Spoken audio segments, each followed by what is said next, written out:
Bonjour! Étant en voyage au long cours, je suis amenée à prendre l'avion régulièrement. Passer d'un pays à l'autre, voire s'envoler pour un autre continent, impose des fuseaux horaires bien différents. Suite à ces situations, je me suis fait une réflexion. Comment gérer son alimentation en voyage avec le jet lag?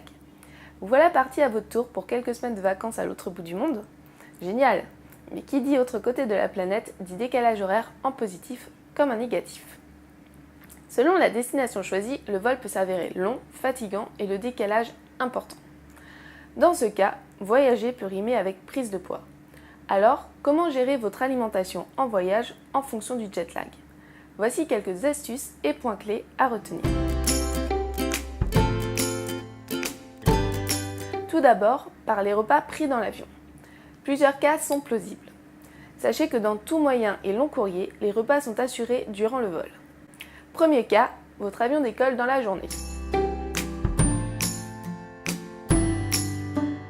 S'il est entre 6h et 9h du matin, le premier repas servi sera bien évidemment un petit déjeuner. Évitez alors d'en prendre un à l'aéroport ou chez vous avant le départ. S'il est entre 10h et 14h, le premier repas servi sera un plateau type déjeuner-dîner. Prenez alors un petit déjeuner léger au moins 4 heures en amont. S'il est entre 15h et 20h, le repas servi sera alors un dîner. Prévoyez votre journée alimentaire normalement, c'est-à-dire un petit déjeuner et un déjeuner, et le dîner que vous prendrez dans l'avion. Deuxième cas, votre avion décolle dans la soirée ou la nuit. S'il est entre 21h et minuit, le repas servi sera un dîner. Pareil, assurez votre journée alimentaire comme à l'accoutumée et gardez le dîner pour dans l'avion. S'il est entre minuit et 4h du matin, squeezez ce repas qui sera pour vous l'équivalent soit d'un quatrième repas, soit d'un petit déjeuner pris un peu trop tôt. Abordons maintenant le piège des longs courriers.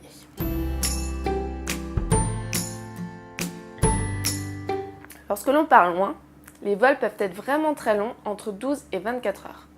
Dans ces cas, plusieurs repas sont servis au cours du trajet et les intervalles horaires ne sont pas souvent optimisés et idéaux pour notre poids. Notre rythme biologique s'en trouve légèrement chamboulé. Il m'est déjà arrivé, par exemple, lors d'un voyage de 15 heures, avec un départ à 1h du matin, d'avoir un dîner à 2h et un petit déjeuner à 6h. À savoir que j'avais déjà pris au préalable mon dîner à l'aéroport à 22h. Bref, beaucoup trop de repas. Dans ce cas, par exemple, le mieux est de zapper le plateau de 2 heures qui vraiment est inutile pour pouvoir prendre tranquillement son petit déjeuner à 6h. Attention de ne pas prendre deux petits déjeuners, déjeuner ou dîner. Le piège se trouve principalement ici lors des longs voyages. Sans oublier les grignotages intempestifs lors des escales entre deux avions.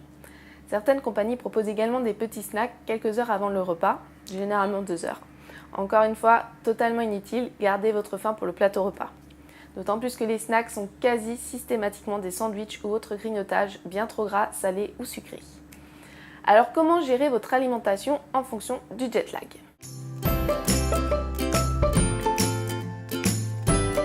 Votre destination de vacances se trouve à l'ouest, en Amérique par exemple, avec un jet lag en négatif. Lors d'un vol long courrier, calez-vous sur votre fuseau horaire de départ pour les repas dans l'avion et dès votre arrivée, vous vous baserez sur votre nouvelle heure. Votre journée alimentaire sera alors à ce moment-là composée de 4 voire 5 repas plutôt que des 3 habituels. Il n'y a rien de mal en cela, il vous suffit simplement de savoir comment les prendre et à quel moment. Alors comment les gérer? Avec le décalage horaire en négatif, votre journée n'est plus de 24 heures mais de 30 à 33 heures. Il vous faut donc prendre vos repas principaux, petit déjeuner, déjeuner et dîner, en incluant à ce moment-là 2 collations, fruits, petits sandwichs, produits laitiers, céréales, ou alors prendre 4 à 5 petits repas en diminuant la ration de chacun d'entre eux. Petit cas pratique, je me base sur la France comme horaire de référence. Vous vous rendez à Los Angeles, aux États-Unis. Le temps de vol est de 11 heures et le décalage horaire de 9 heures en négatif. Votre départ est prévu à 10h du matin à Paris. Vous avez pris au préalable votre petit déjeuner à 7h. À midi, votre premier repas vous est servi dans l'avion, votre déjeuner. À 18h, vous recevez votre second plateau repas qui sera votre dîner. Vous avez donc bien vos 3 repas habituels journaliers. Pour le moment, aucun souci. Vous atterrissez à Los Angeles, il est midi, soit l'équivalent de 21h à Paris. Le temps de sortir de l'aéroport et d'arriver à votre hôtel, il sera entre 13h30 et 14h minimum. Vous commencez à sentir une petite faim, sachant qu'en France, il est 22h30, 23h. Que faire? Vous calez sur l'heure de Paris ou sur l'heure de Los Angeles? Désormais, vous êtes sur votre nouveau fuseau horaire, tout en gardant en tête, pour ce premier jour, votre heure parisienne. Prenez à ce moment-là une collation pour vous faire patienter jusqu'au repas du soir. Un fruit par exemple, ou un yaourt. Le soir, prenez votre dîner à l'heure de Los Angeles et ne tenez plus compte de votre fuseau horaire parisien. Pour ce premier repas, faites en sorte qu'il soit vraiment léger et gardez votre envie gourmande d'un bon burger pour le lendemain. Lors des voyages avec décalage horaire important, il est préconisé de s'adapter de suite à son nouveau fuseau horaire. Également pour le sommeil. Si vous ne le faites pas, vous serez alors en jet lag et vous ne pourrez profiter de vos vacances au mieux. Votre horloge biologique sera encore calquée sur vos habitudes françaises et la fatigue sera vraiment trop présente. Deuxième exemple, cette fois votre destination de vacances se trouve à l'Est, en Asie, avec un décalage horaire en positif.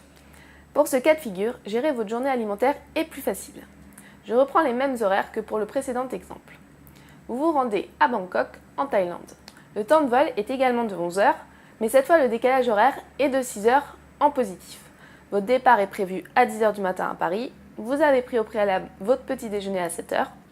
À midi, votre premier repas vous est servi dans l'avion, qui est votre déjeuner. Et à 18 heures, vous recevez votre second plateau repas, votre dîner. Vous avez ici également vos 3 repas habituels journaliers. Vous atterrissez à Bangkok, il est minuit, soit l'équivalent de 18 heures à Paris. Le temps de sortir de l'aéroport et d'arriver à votre hôtel, il sera entre 1h et 1h30 du matin minimum. Si une petite faim se fait ressentir, sachant qu'en France il n'est que 20 heures, prenez une légère collation. Sinon, il ne vous reste plus qu'à aller vous coucher et démarrer le lendemain votre journée à l'heure bangkokienne. Ce qu'il faut principalement retenir pour vos repas en avion durant des trajets longs, c'est de manger plus léger et de caler vos repas durant le vol à votre fuseau de départ. Et dès votre arrivée, vous vous mettez à la nouvelle heure. Lorsqu'un autre repas se fait durant la même journée dans le pays de destination, soyez vraiment light. Salade, légumes, poissons, viande blanche. C'est un repas en plus de votre ration journalière. Pour garder la forme et vos formes, vous vous ferez plaisir avec un bon repas dès le lendemain.